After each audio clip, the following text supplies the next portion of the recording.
sacred geometry and also the ancient scriptures. I've got a particular interest in the Egyptian, Kabbalistic, and the Vedas, the Hindu scriptures.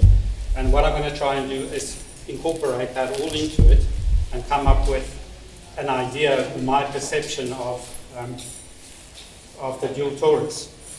And sorry, the other guy I left out is modern astrophysicists or physicists generally, and I tend to be a bit of a disciple of Ryswyk.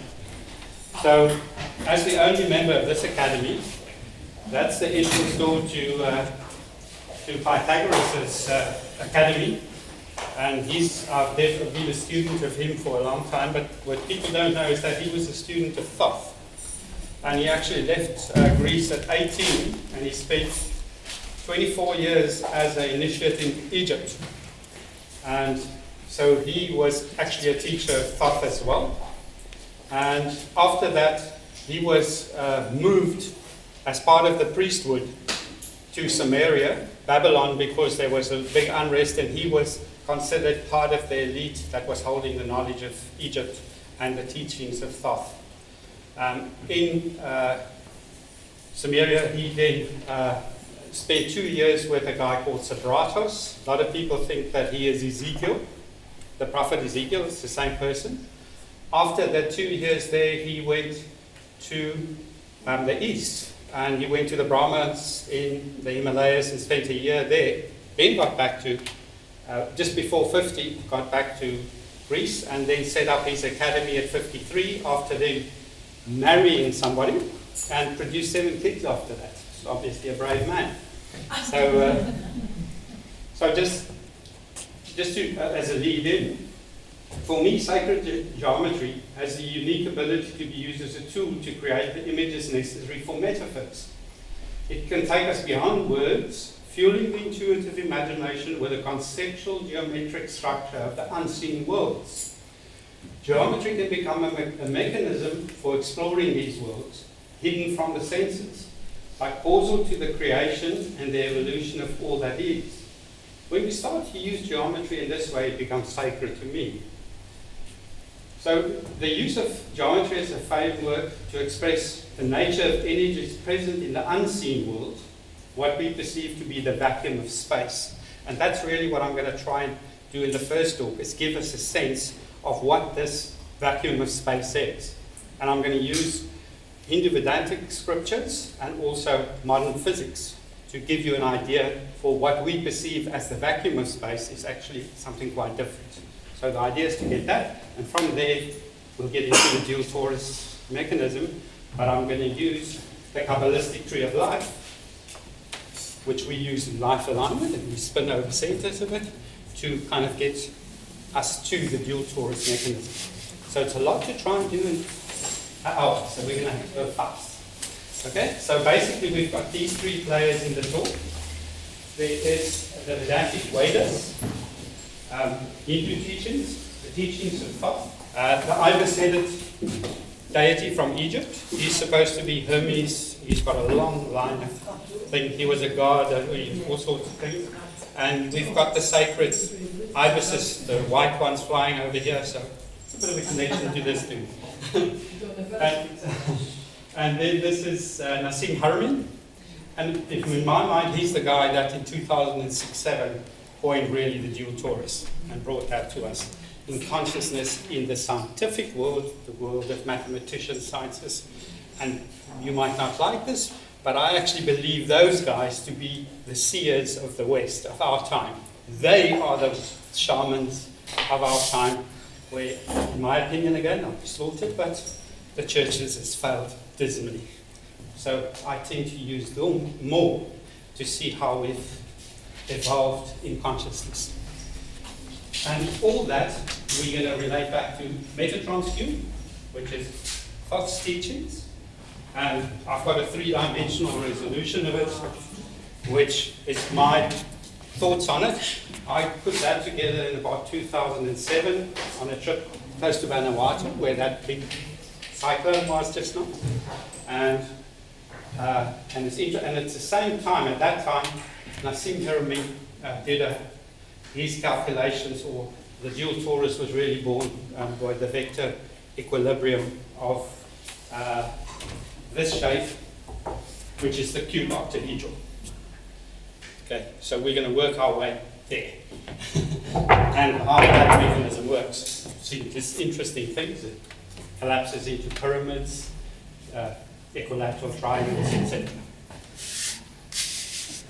Okay, so I'm going to start first with the ancient teachings, which is my personal love. I sort of studied the Egyptian things and the teachings of Thoth. And this is my short summary of it, and I think that's where we're basically going to, is that this guy, Thoth, who was part of the priesthood, the initiate knowledge, pyramids, all that stuff, and then we get lots of stuff all over the place about that. So according to Thoth, all levels of consciousness in the universe are integrated by a single image in sacred geometry. It is the key to time, space, and dimensions, as well as consciousness itself. Now this is sort of 4,000, 4,500 BC scriptures, and that is remarkably close to what our view is now that we think we've kind of evolved into. These guys have been there, in my opinion. Okay, so Thoth also said that even emotions and thoughts are based on sacred geometry. For each level of consciousness, there is a social geometry that completely defines how that specific level of consciousness will interpret the one reality. So one reality, I'm sort of going to start with this. Usually in sacred geometry, the sphere is that type. It's a sphere of infinite size, and just to put that in the back of the head, that's step one in our thing. We're only going to use three shapes: a sphere, a tetrahedron, and a dual pyramid. These are all shapes that's in equilibrium, and that's all we're going to use. So don't worry about maths or anything. Simple. It's a symbology, it's images. Right. So the idea of oneness, expressed in sacred geometry usually by the sphere. In the ancient mythology of the Vedanta tradition, that's the East, the stuff that comes from the Vedas, which predates most anything else. That most like predates 4,500 when Sanskrit, the language, came into being and it started to be recorded. Okay, so in this mythology, this is a personal mythology, it's only my opinion. I'm a student, I'm not a guru or anything, I'm just telling you what I think, and I'd like to know what you think as well. We as individuals is considered one with God in the evolution of creation.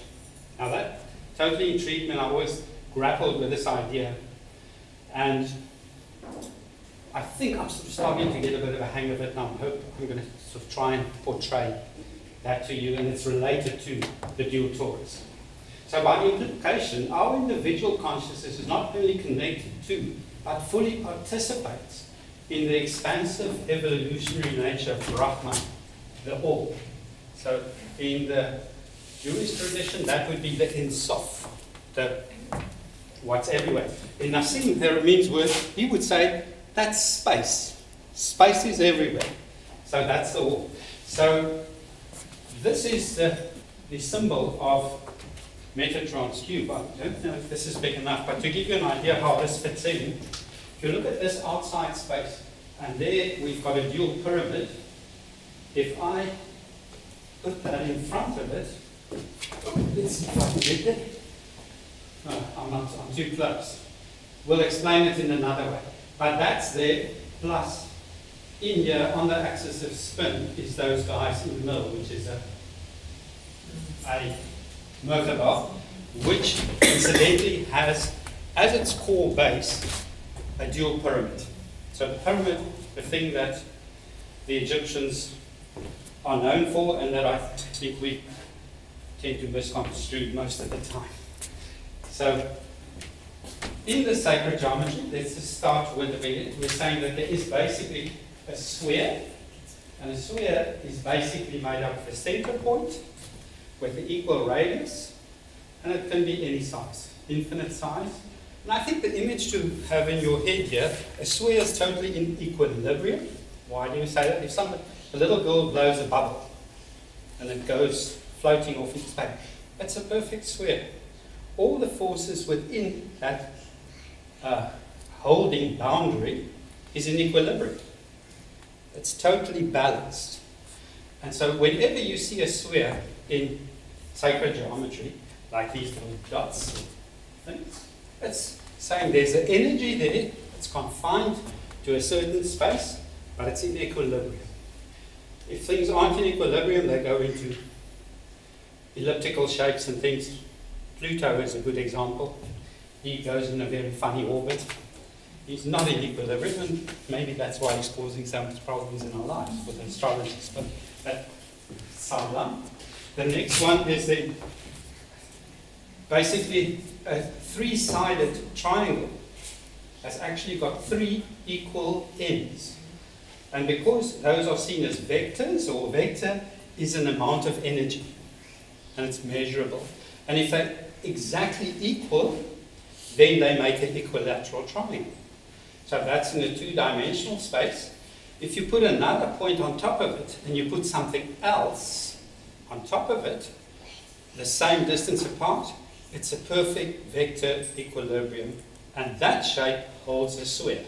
As we know, if we just had a three-sided one, put a center point there, you could put a circle through it. If you go to the midpoint here, and you do the same thing, those distances are exactly equal, and it will make a sphere. So in here, there is usually three forces at work and an axis of spin, which creates another point. So that's really all you need to know about geometry and sacred geometry and etc. Well, that's all you need to know for this. So, what have I missed?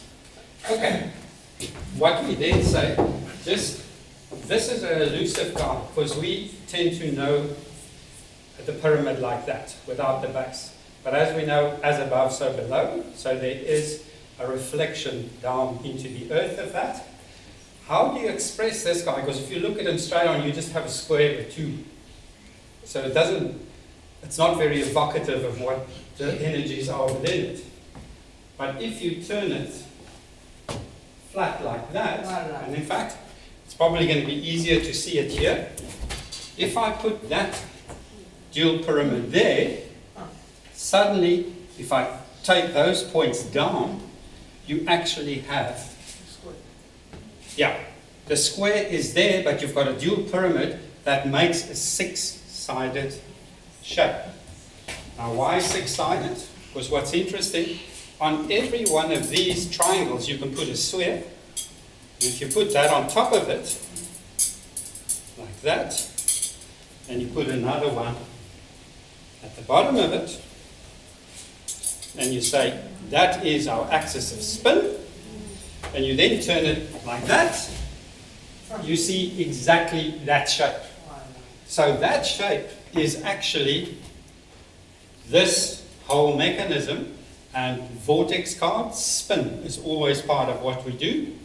These are usually the axis of spin. If you see that, the axis goes this way, and that is where we start off with.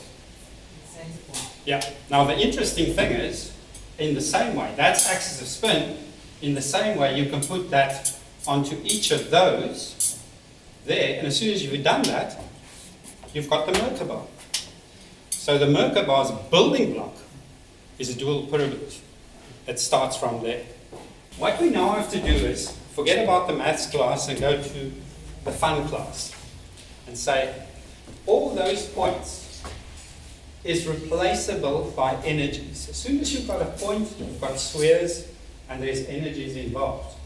In the same way, we've just built that shape, and we said there's a sphere on each one, and you can replace it with most of the ancient teachings where they talk about trinities. It'll work. Soul, body, spirit, love, power, wisdom. It seems to work.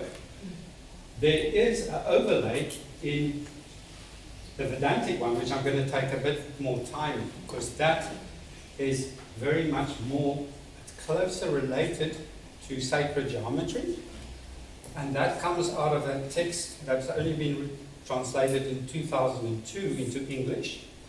It's it was written after the Bhagavad Gita, which is the sort of big teachings of Krishna. The next level, and this one is called the Bhagavad Gita. It's Krishna's conversations with his disciple Bharata. And he basically was talking about a sacred geometry. He was explaining that with trinities in mind. So in that case, those who've done a bit of Vedantic or Hindu or Buddhist teachings, you'll find basically the 3 points of that to be tamas, rajas, and sattva. And it's quite a nice, for me, it's an abstract way of seeing all those powers. Of course, it incorporates emotions, spirit, and everything in the physical world. So it works right through, which is a bit what Toth was saying was possible in one sacred geometry. So if you look at those things, sattva is called balance, purity, light. That is the stuff that's in it. It's a highly spiritual power. Rajas is transformation, activity. We would normally see it as a male force. That's why I'd rather go with yin and yang. Male's got horrible connotations to it. So it's like that stuff that's in there. And tamas is that of conservation, inertia, and that's what holds the energies. And in these teachings, as usual, you bring these two in alignment, you get two of them right, and then the third one, the sattvic, tends to balance itself. So in our work, in the Hindu work, it's very much working with the Ida and Bengali energies. You bring those into balance, you get an equilateral triangle, you put source on top of it, you've got a three-dimensional shape, which could work in spirit, emotions, and in the physical. Mythology as a tool. I think we all know that. I mean, I very much work with that because I think in any spiritual teaching, words can take you that far. So you need either a mythology, and I see sacred geometry as a mythology. It's a way to tune in, to do your own shamanic journey into the real truth of what's there. The imagination is here the key component, and that's where I think that's why I see the modern physicists as the guys with real imagination. They are the shamans, they're the ones that go in there.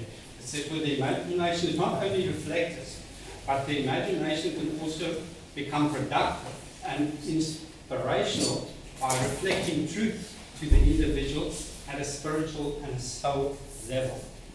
I think for me, that is what sacred geometry is doing for me. That's my journey. In this book, this is now Krishna talking to his disciple, his friend, and he's about to, as an avatar, leave the earth.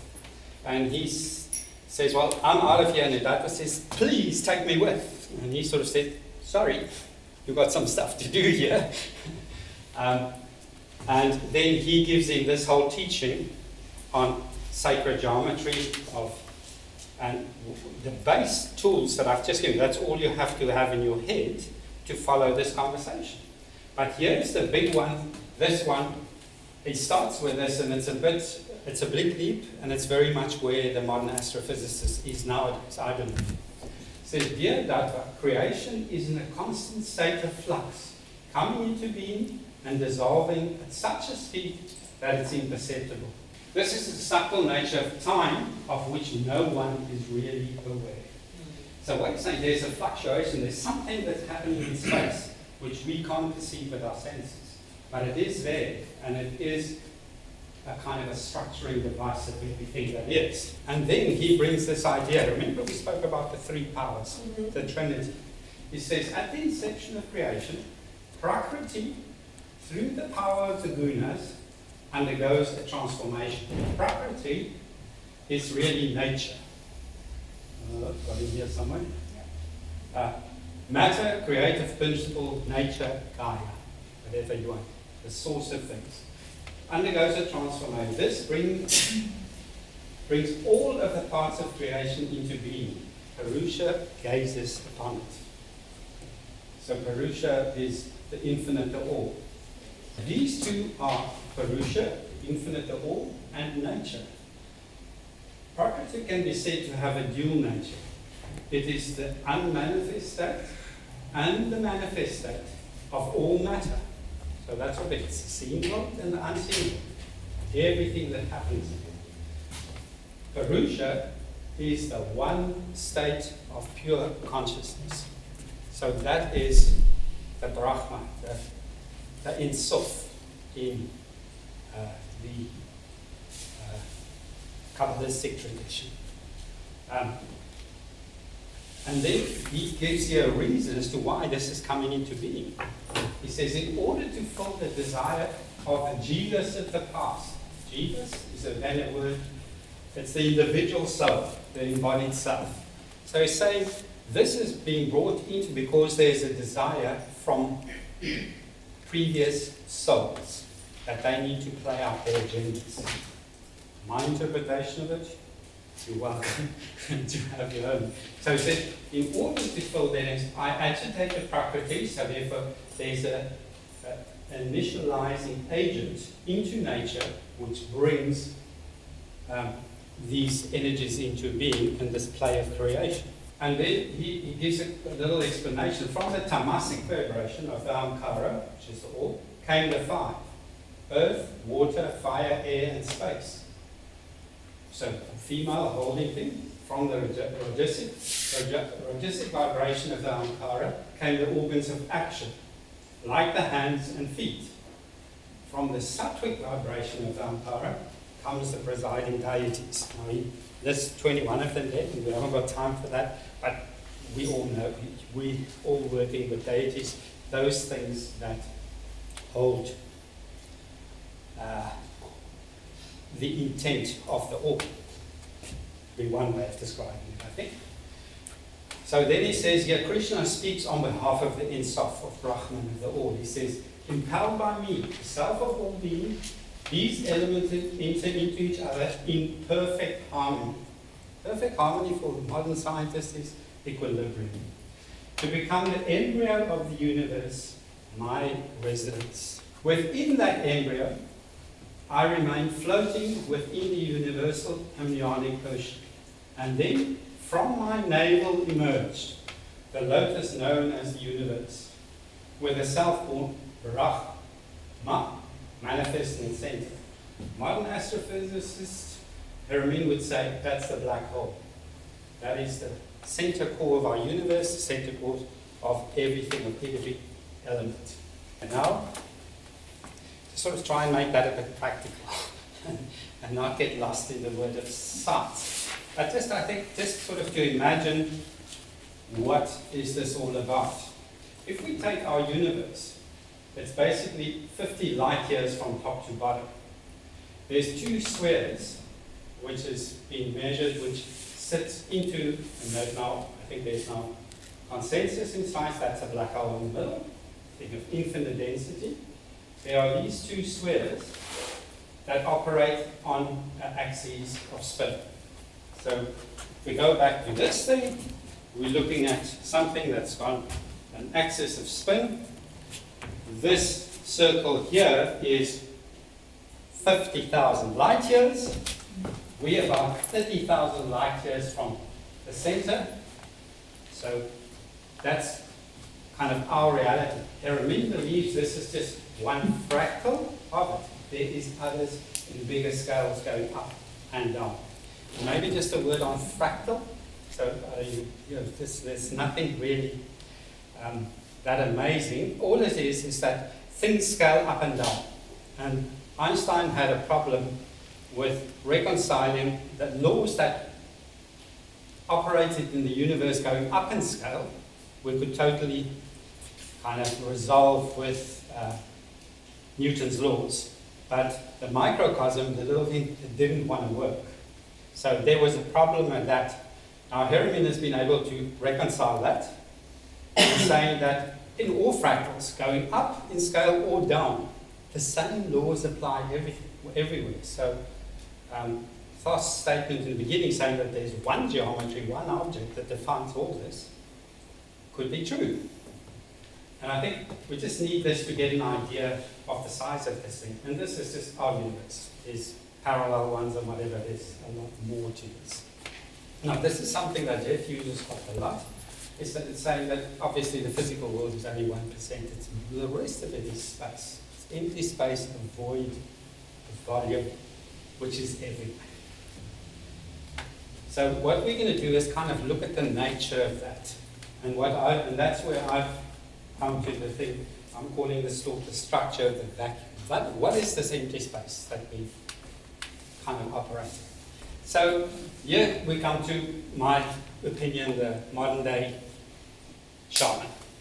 These guys are the guys who go into shamanic states to imagine what could possibly be out there in this vacuum of space.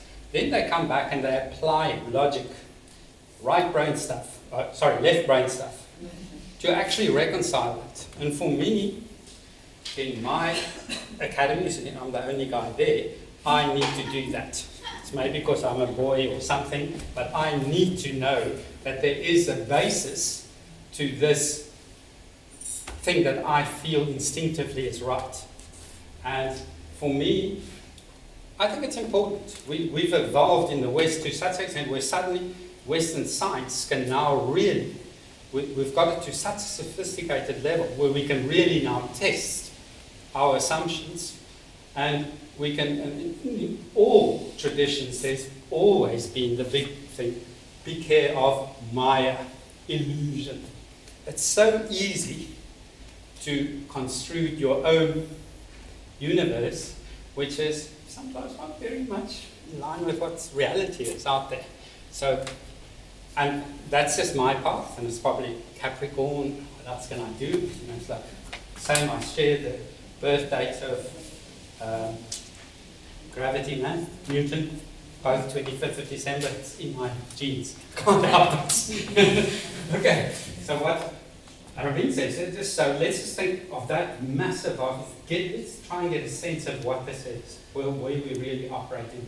Space is not empty, it is full and needs a very high density, bordering on the infinite for current quantum field theory mathematics to work. And that is Einstein's problem. Macrocosm, microcosm, the numbers don't add up. And they've tried it now for more than 50 years, a lot of very, very smart people.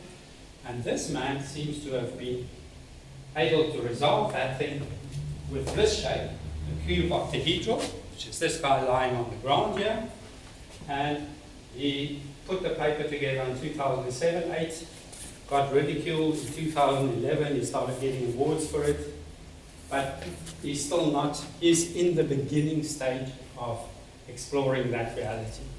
And again, for me, it's like we're at the beginning of the Aquarian age. There's still another 2,000 years to go. And evolution, if you look at nature, takes time, works at its own pace. So, but for me, he's the groundbreaking seer in that world. So within a finite boundary of a circle, and I'll just explain that just now, an infinite amount of information can be embedded, and this can be proved with physics and with instruments that are available now. Space is a fluctuation that is the source of our perceived reality. We see what Krishna said there to Dvaitva. The beginning of it is a fluctuation. Space defines objects, and not as we tend to think, that objects define space. Now that's a big one. Hey, we can spend a week on that. But that is essential to kind of getting a feel for what's happening. We tend to work a mechanistic view is the opposite. It doesn't work like that. There is this universal consciousness, and we're working our way into the dual torus, because in my way, the dual torus is really the mechanism that links all of consciousness to all of space. Okay, space is the thing that connects all things, and space can be seen as the source of all things. Now, this is a scientist talking like that, and he, in my mind, is going totally in line with ancient teachings of Thoth, and definitely the Vedas and their idea of geometry and space. Tiny bit of physics, won't take too much, just short. I mean, what's really interesting is, I don't know, you probably at school observed this Planck's distance that What it is really is that the smallest thing, they've got this thing in Bern, they're trying to find the God particle. At the moment, the smallest thing that we can measure to date is the photon. And in the photon, it acts like a galaxy. There's electrons going around with the same laws of Newton apply. They're all sitting in there. But the size of that guy is 10 to the minus 33 of a centimeter. So what you've got to imagine, if you take a centimeter and you divide that into 1,000,000, you are now a third of the way towards how small it is. So modern science can now measure the size of the thing, and because we can get the fluctuation from that, we can make a calculation as to what the mass is of that. So we've got a sphere with the energy in it, which is energy is mass, if you go mc squared, Einstein's thing, but don't worry about it too much. But just energy converts into mass, or actually mass into energy. So that gives us and this fluctuation sits throughout empty space.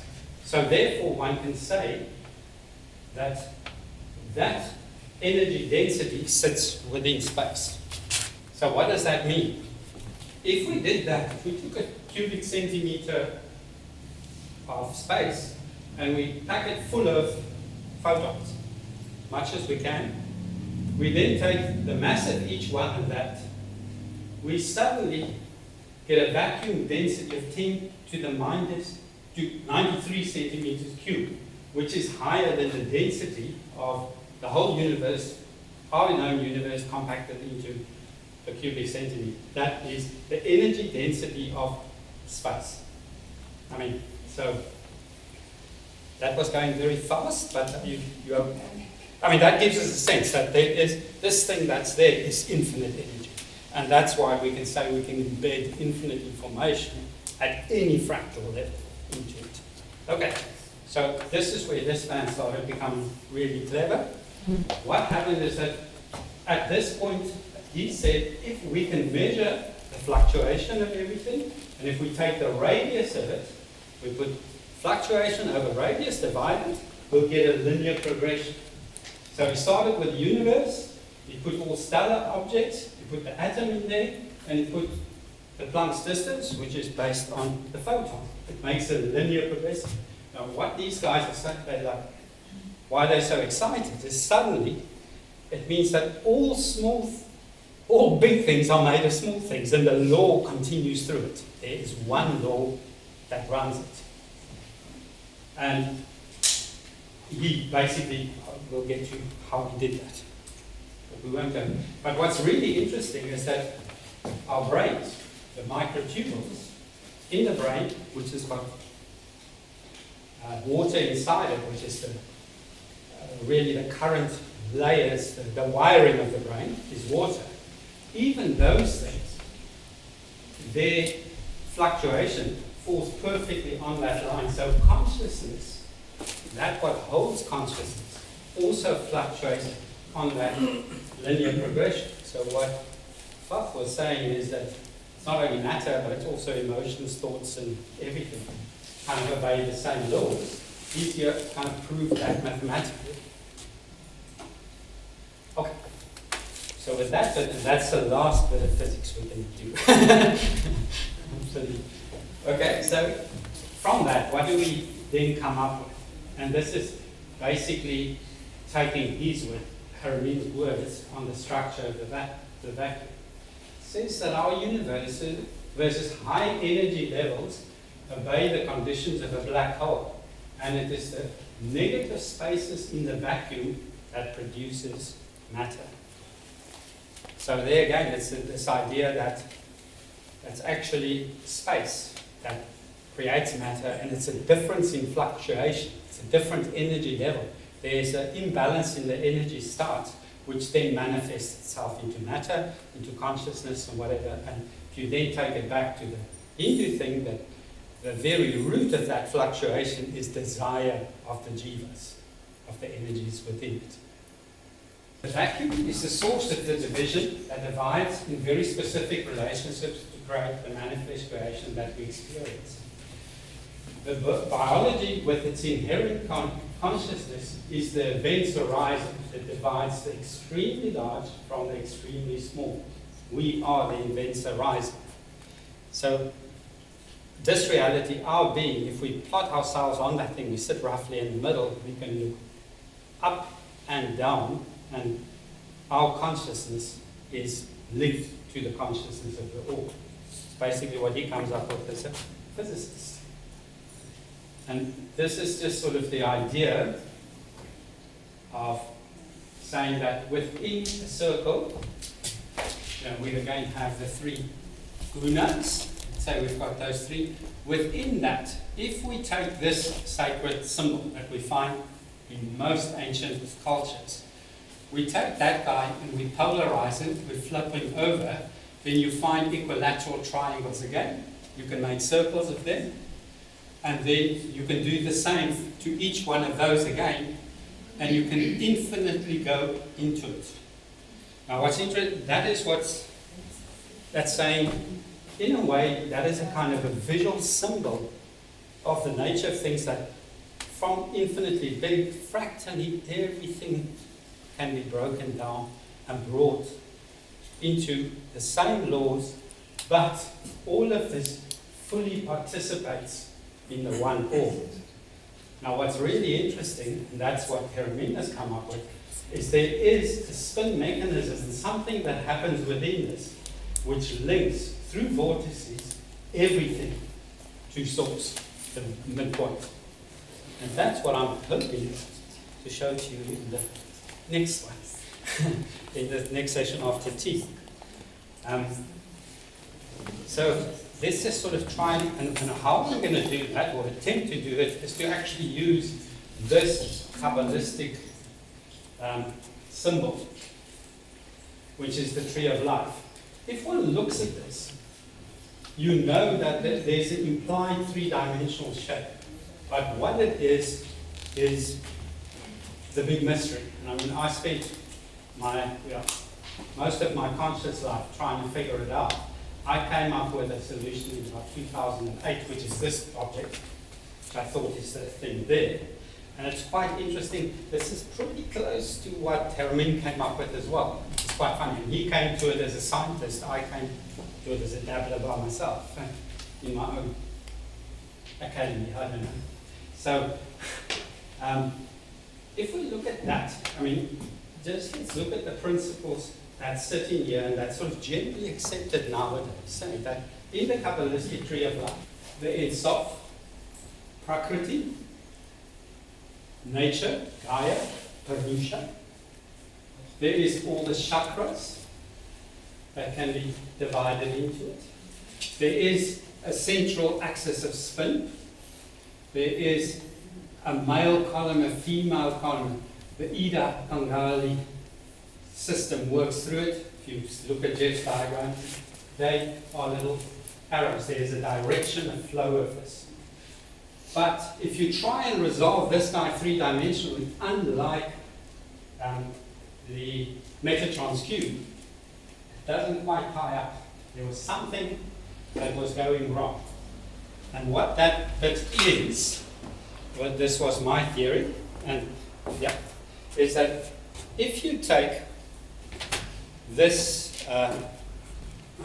we're now looking at that top, like there, that is really the pyramid like that, with this guy sitting there, and another one sitting there, and that's an axis of spin. So what's this guy? I mean, it's like, this guy is clearly, it can only really be that. And what? And here's where these Kabbalists are clever. They hide things. It cheeses me off.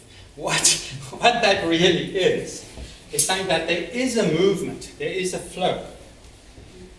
And what it means is that those exist there, but there is a mechanism where that moves that block to there. That geometry sits there. And in the same way, this guy can stay there. What happens? That guy totally connects in there. Okay? So if you look at that, that's the heart space. The center of this You can see this as a bit like a diagram of the spiritual body. The body manifests in nature, physical body. What happens is these two, whoopsie, just got to turn in one. Yeah, that can go to there, and that could sit there, or that guy could sit there. And then we're starting to build the Merkaba. But it also happens, you've got the axis of spin, and you've got it in 4 here and 4 there, in 8 spheres. And that is really the 3-dimensional solution of the tree of life in terms of Metatron's cube. And if you then read if you read the Book of the Dead and the Corpus Americus, where they talk about the geometry, there is it's very symbolic language, more clear than the Kabbalistic in my way of thinking. It's more easy to follow, but there's the same phenomena as described. And if we think back, Moses, where did he come from? He grew up in the house of Pharaoh. He was taught, obviously, as a son of the Pharaoh, all the teachings of Thoth, which is the Corpus Hermeticus, which is where this stuff is explained. Mm-hmm. So if you wonder where that comes from, in my mind, there's no doubt. There is a teaching, there's a lineage that comes through the mythology of Thoth, of information that was imparted. And remember, these guys, that's just what we said, the ancient, didn't have computers, 3D visualization. It was mostly done verbally. So they had to use their intuitive imagination to come up with this and comprehend it. And they held this in their heads. So if we think we're smart in 2014, we've got to think again. You want to do a few question and answers? And then, yep. What you're doing is you're also showing what the helix of the DNA looks like. Absolutely. So it's because it all goes like that, within what you're joining there, it's yes, exactly. it's all there. But this thing is so multifaceted. The more you do it, I've built 3-dimensional models of this on a computer and animated it to show the movement of it. And I've got 3 clips that shows you that, of how this mechanism works and how it collapses into a singularity, which is totally mind-blowing stuff. But all of it overlays, and you can just about apply it anywhere. Or I haven't cracked it yet, where I can say, this thing doesn't apply yet. There's something wrong. And the Fibonacci cycle, which is the Totally. symbol of abundance, we're getting. Yeah. It's exactly the fractal. There is the circle. You get one circle of 8 spheres, which we'll get to, and inside that circle sits another 8 with a void space in the middle. Yeah. And they collapse in the Fibonacci sequence.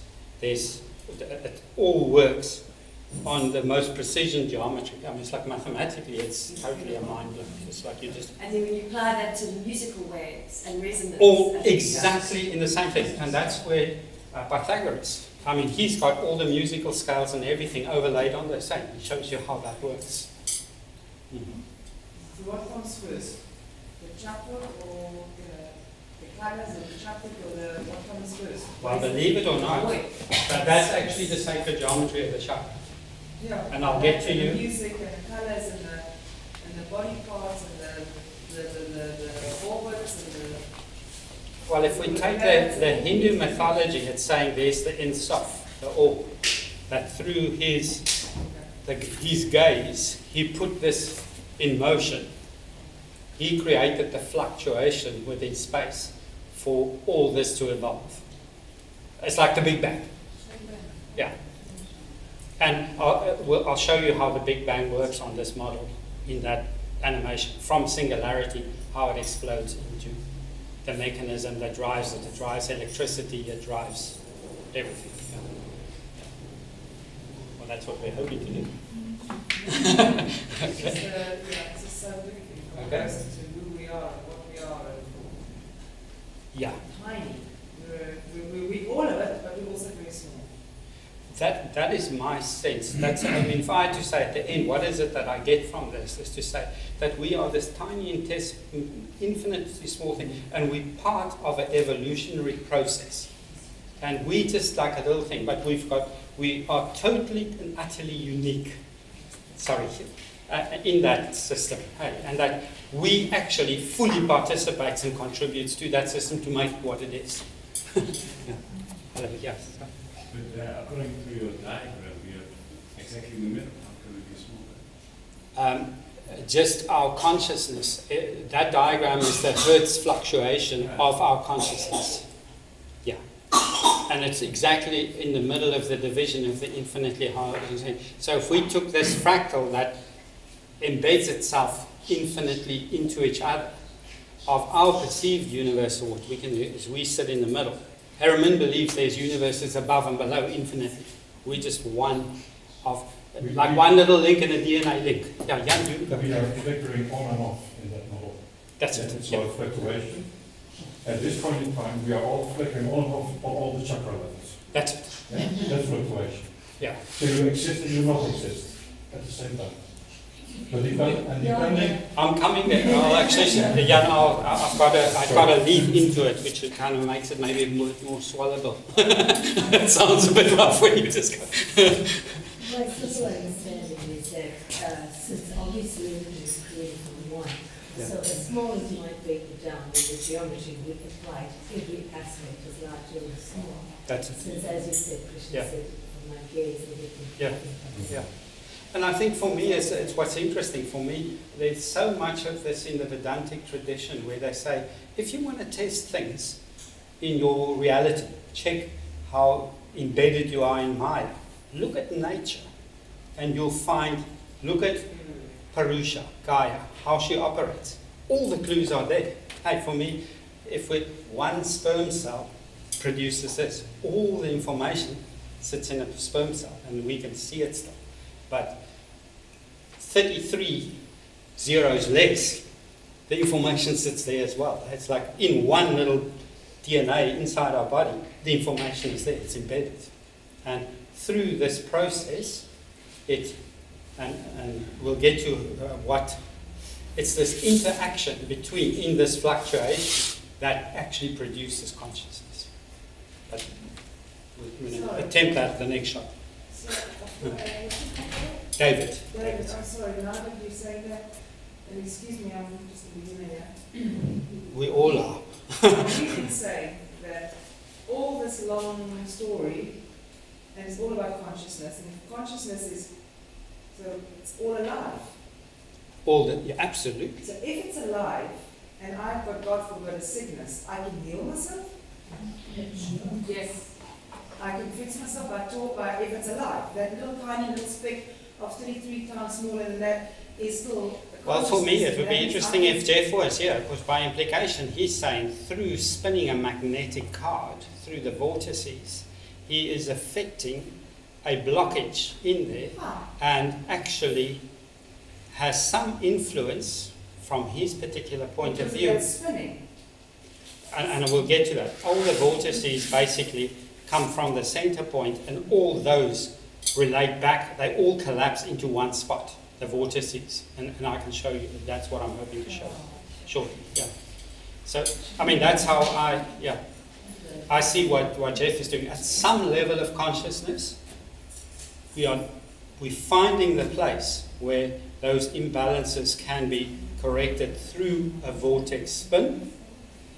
But, I mean, for me, and here's the big but, you can only do that if the consciousness of that person, the soul, the jiva, whatever, if it's in line with where he needs to naturally evolve to, and that he is ready for that evolution, and that he can make the conscious shift to do that. That's my own personal agenda, and that's the skeptic in me. When you're not ready for the evolution, but still fix yourself from sickness? But karma is also involved. I don't think so. yes. Primarily, it's a process of involution. But if I want to get it quickly. And then evolution.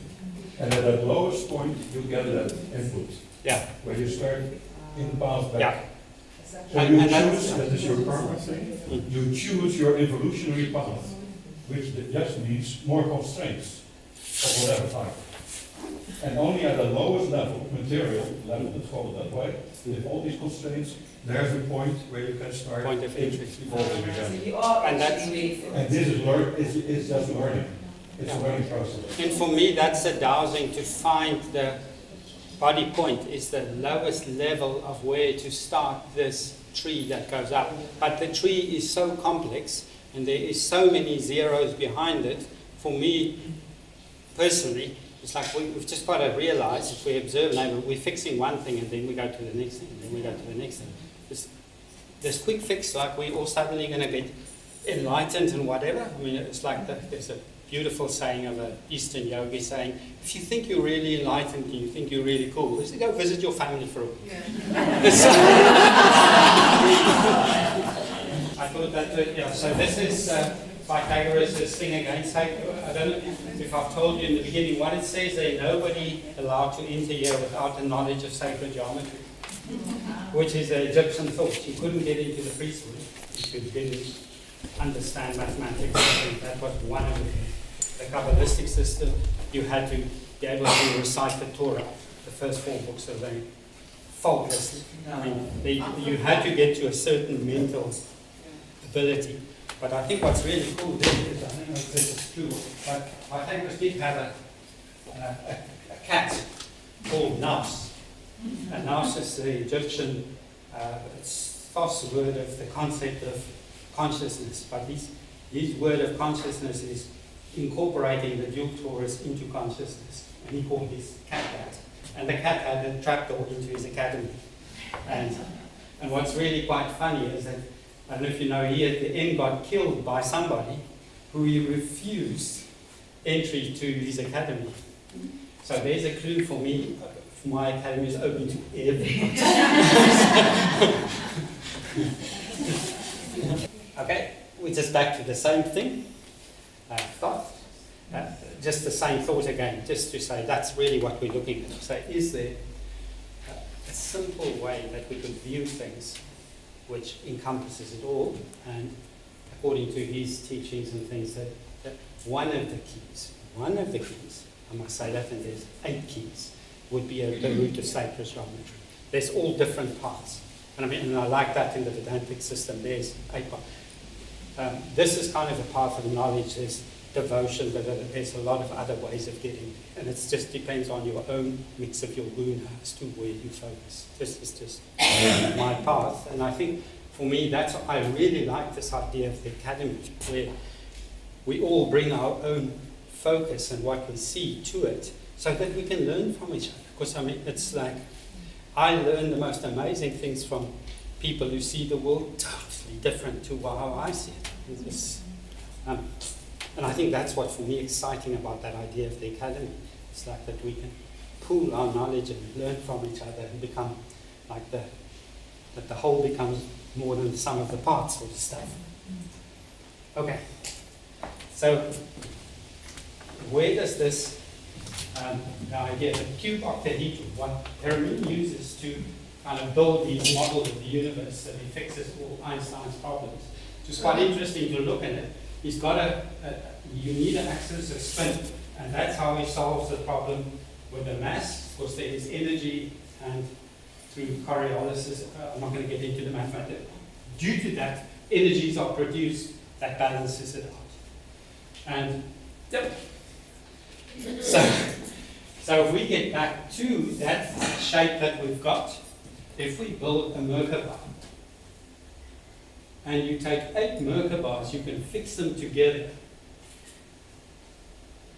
with, and I'll show you this slower just now, that there's 8 spheres that sits within each one of these tetrahedrons.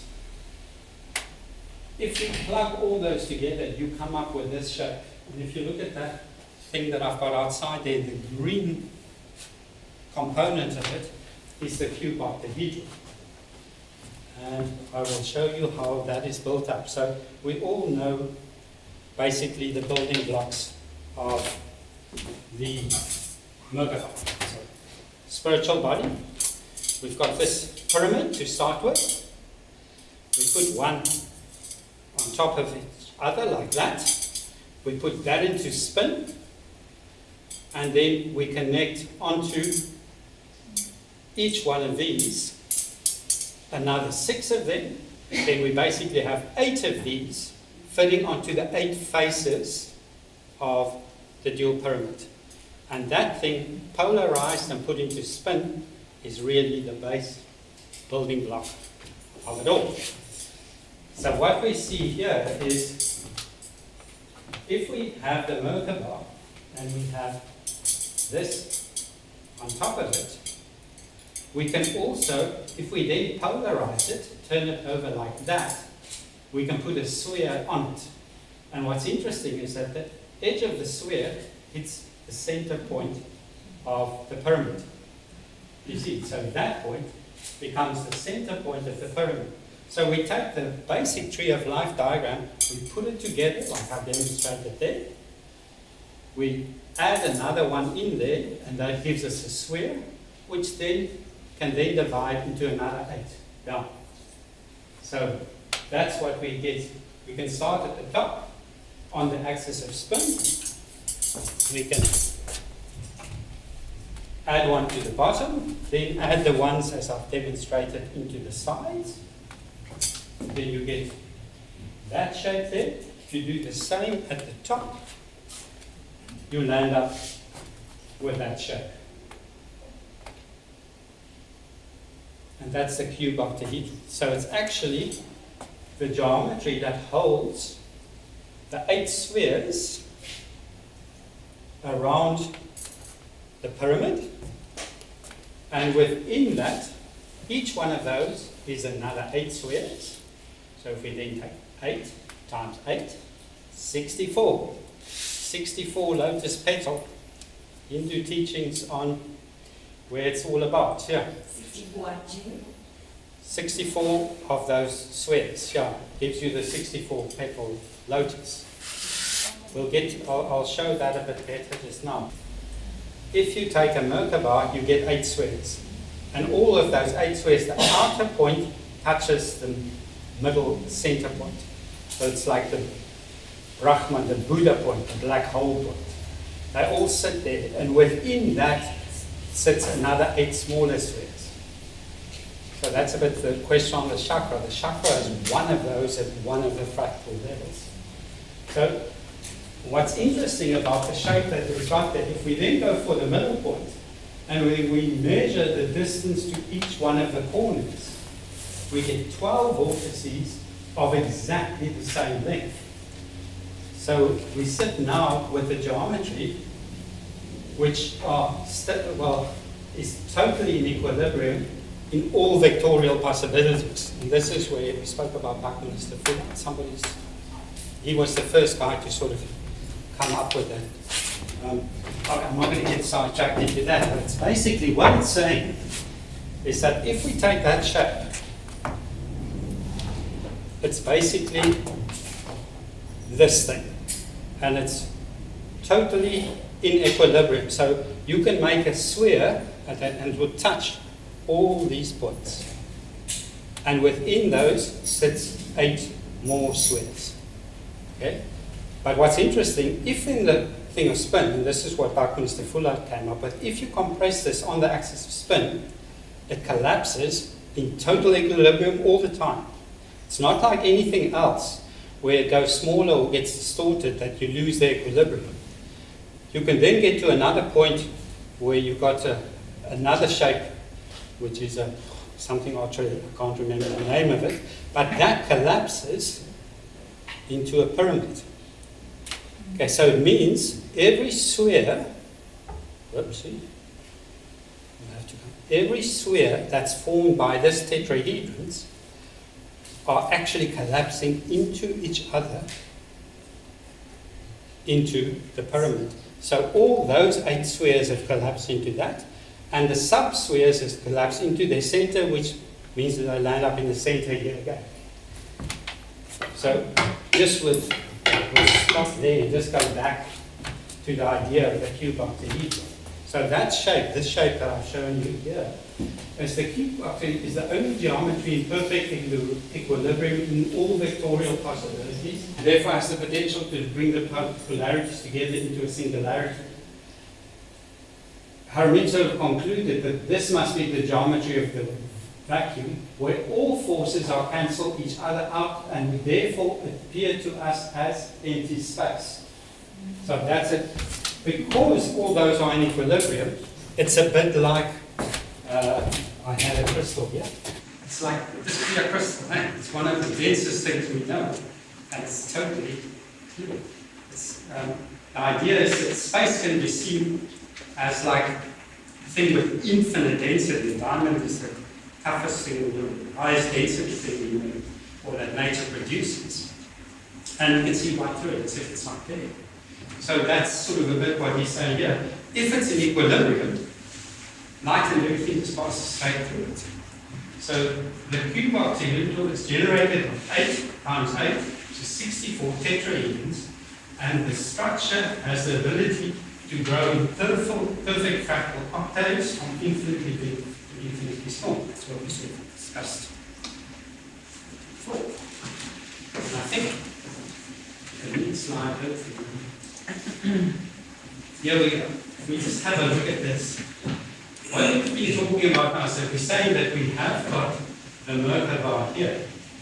But inside that, every time we break it down, we get to another tetrahedron and we put a square on it. So if we've got 8 of them in the one, we put one of them on every point of those, you get this image, where all those squares sit on the 8 big ones with the 8 smaller ones inside. You then take that 8 times 8 is 64, so there's 64 of those little squares. And if you put a light above it on the point of spin, you come up with that image, which is that light, all the squares, which is the image that we see in all ancient kind of symbols. Now,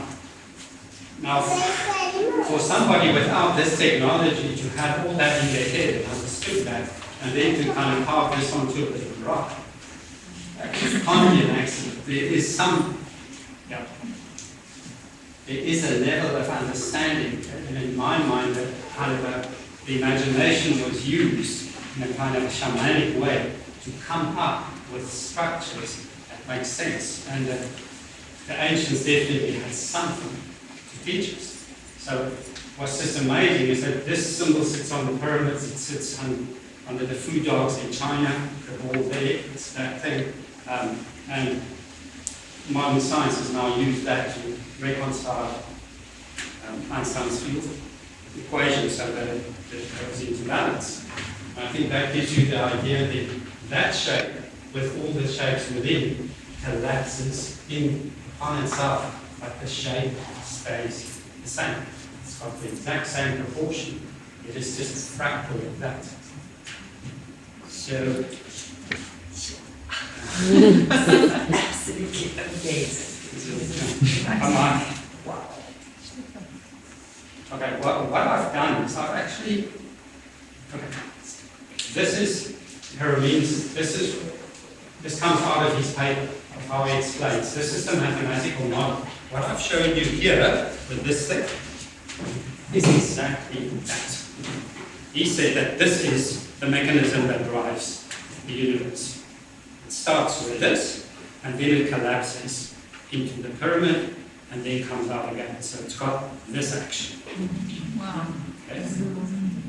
But this is not 100% correct. You can get the sense of it, but what's interesting is the ball that sits on here actually collapses through here, but because of its spin, which is in an infinite sine thing, it pops out on that side and then it comes back. And that, I've done an animation that will show you how that works. So what he said, if you take one of these points there, and you put a little light on it, which is that white light, and you do this, those are the paths that you see. And those is actually the geometry of the torus. It's actually one way of breaking down the energies in each one of those spheres and see how they interact with the whole. That's what you show you here. And okay, here's just to go to just say again that the idea that there is all these squares, but there's a center point here and there's a center point here. But through that mechanism that we've just said, is that sphere there actually does a figure of 8. It comes from there, goes through there, 2 dimensions, pops through there and comes up here. So each one of them does that geometry. And if you go and look on one of your cards, you'll see one of those geometries in there. I mean, so again, you'll find the mathematical principles of that stuff. I mean, me being the unbeliever, I went and built a model to check it out, and this is just a computer model where this is one cut through this way and another cut through that way, of building all the spheres and finding the paths mathematically and plotting them. And then with that, I came up with this, and what I did is I took this shape, and I've put a glass bubble onto each of those tetrahedrons. Okay? So there's 8 of them. They each sit on the Merkabah, and they see through, and they all touch exactly in the center point. So that there is a plan view of those glass bubbles, and this here is a side elevation. If you look at it from here, what you see. So then I put a camera next to it and plotted those orbits and made them move on those paths. And if we had to take this and look from the top, this is what we'll see. Something should come up there. There we go. And look at that. So that's what happens to those spheres. Hey, we're supposed to freeze on that last one. That doesn't do that. But you can see that all those 8 collapse into a singularity there. And then it's one point. All 8 become, there we go, it's solid. And that's the singularity, and that sphere sits inside the pyramid. And that is the divide, that is how in total equilibrium. So this is the appearing and disappearing of the energies. All energies that sit within the system collapses into the singularity, becomes part of space, part of all. It's like a swing. Yeah. In a swing, when you push at the right moment, it doesn't cost any energy. And it's increasing the energy. If you do it in the wrong way, out of phase, That's it? Yeah. it's corrupted, the energy. That's what's happening with the chakras. They are either open or they are out of phase. That's it. See, this is what I think where the academy is so much. I've got Jan, who's got these things, and he sees it in this way. Then I've got Claire, who lives with the fairies, and she sees the same stuff in another way. That's amazing how it's just how we view it. But it's okay. So just from that, to say that modern science starts by observation in the laboratory, that the electron and proton exchanges in a fluctuation by appearing and disappearing and reappearing across the vacuum, moving at the speed of light. Harriman believes this to be the case with all the energies in creation. That means that for half of the time we are the vacuum, we collapse into that singularity, and then we come out again. He also believes that this dual torus mechanism of feedback between the vacuum and our reality is the basis of all consciousness. And that is an amazing thought there as well, because that, for me, is the real essence of it, and that is what sits in the tree of life diagram. So what I've done is I've done the same thing, and here's a side view of that. If you look at it from the side, now what's interesting, if you look at that, the top 2 come through and they collapse through each other and go like that. They do that kind of action, and these guys do the figure of 8 through each other. So let me just see. Okay. Good. Here we go. Collapsing into the singularity and then popping out again. And all the energies and all the fractals, all of them stay within the equilibrium into the collapse and then into creation.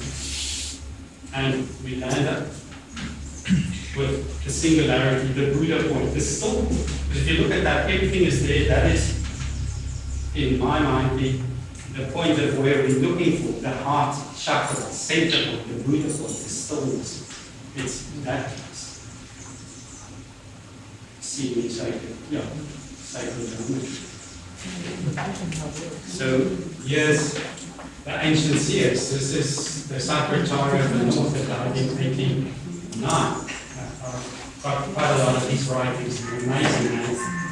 And he helped me to understand a lot of this. So again, like we started, creation is in a constant state of flux, coming to being and dissolving at such a speed that it's imperceptible. This is the subtle nature of time of which no one is really aware. So all those spheres are actually running at the speed of light. So it is incredibly quick fluctuations.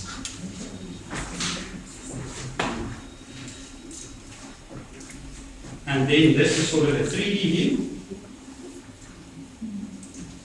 So it's the same thing from the side, which you can get a nice sense of.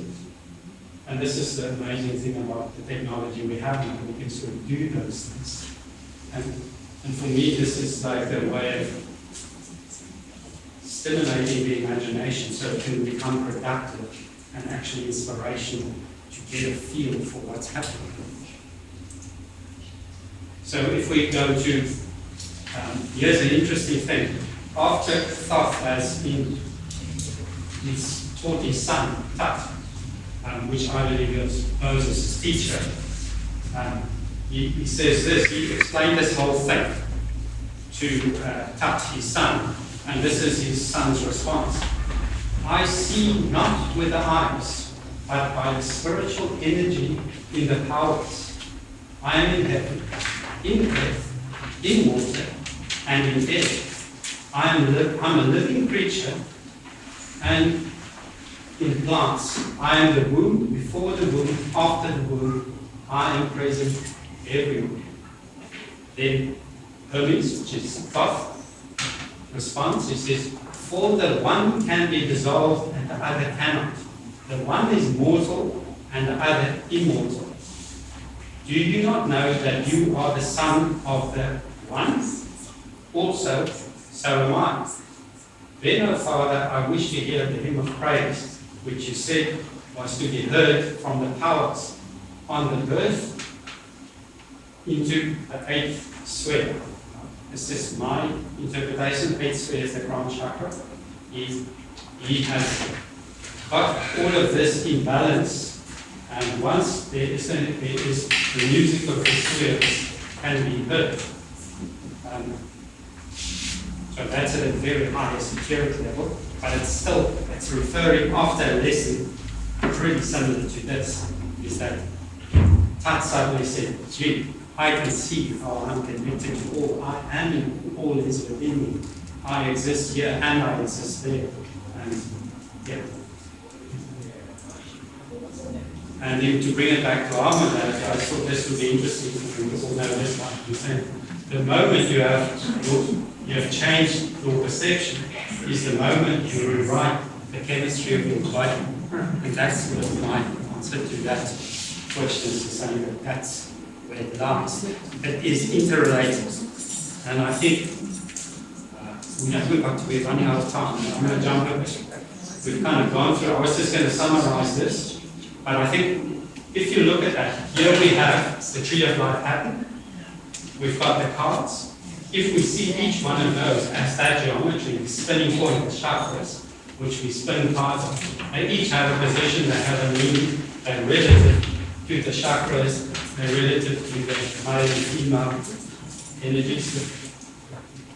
And then this is my own thing, this is what I thought might be quite interesting. I'm really interested to see on how you see the rays. I mean, these are kind of seer's vision of the colors, the color vibration of the different chakras. For me, this is the closest one to me that feels, to me, intuitively the best rain colors of the 7 chakras.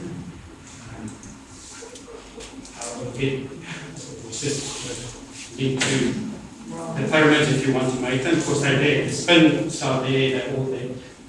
the ancient symbols of how the chakras work, and if one sort of sees that mechanism, that this here is actually got, these things are spinning and they're coming into each other and going out at all those levels. It's very similar to what this is. You've got the different chakras, you've got this, but what happens is that the snake swallows the tail, and it is a complete, interrelated, ongoing, coming into being, and yeah, actually magic is all. Okay, here's the next thing that cuts is the powers of gods are like rays, as are the natural powers of the cosmos and the arts and sciences of men. Now this is just my own journey, because I think what's quite interesting, what Todd is saying here, we all interact with our consciousness, and that really through the arts and sciences is how we really interact with the dual torus, with consciousness. And if you look at life alignment, for me, it's a combination of arts and sciences. And there's a science that's based on that, it is also an art. And the powers act through the cosmos, and upon man, through the rays of its nature. The powers of nature act through the elements, and man through the arts and science. So my own, I just thought, how does one apply this? So I kind of took a paintbrush, and I haven't done this for 30 years now.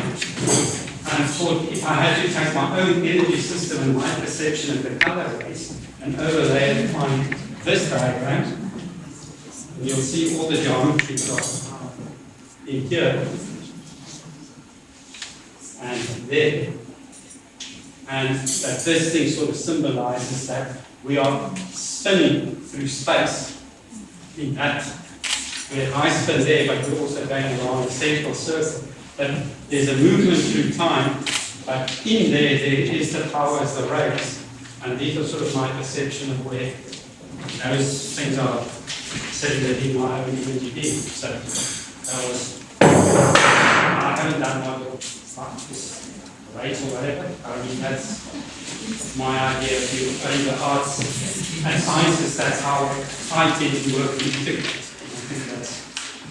And that sort of leads me into making these comparisons between physics, arts, and I'm also working a lot with crystals at the moment to help me get to the color rays and get an understanding of that and the ancient teachings of the Olympic tradition. And then he's sort of my man, right here, so I'm starting to understand. He sort of said something really interesting. We must cease to this, I'll try again. We must cease to differentiate abstractly between the material and the spiritual, but we must look for the spiritual in the material itself and describe it as such. And we must recognize in the spiritual the transition into the material and its mode of action in the material. Only if we attain this shall we be able to gain a true knowledge of itself. So for me, there's what he's saying there, this kind of demonstrate that everything is interconnected, our emotional body, our physical body, spiritual body, and that it's one thing, and that we are part of Brahman, continuous expansion and evolution of the universe. And it says that we shall gradually, put it there, so my thing at the moment, I've said a bit about that, advance to a soul spiritual comprehension of the human being himself. Then we shall not have abstract matter and abstract spirit, but we will have spirit, soul, and body working into one another. And for me, that appears to be my evolutionary journey at the moment. It's discovery. It's how it works. And I think, yeah, so here's my last slide, my summary. For me, the dual torus phenomenon is what is happening energetically to each one of us at an imperceptibly fast fluctuation all the time. It is a presence that is everywhere at all time. Beyond molecules and atoms, beyond protons and electrons, beyond living cells and chromosomes, there is an energy, a force of life, which is continually welling up from source within space and continue flowing back, returning to source. We are forever coming forth from source into the light of self-knowledge an ever-returning resource. And that's it. Thanks. Thank you.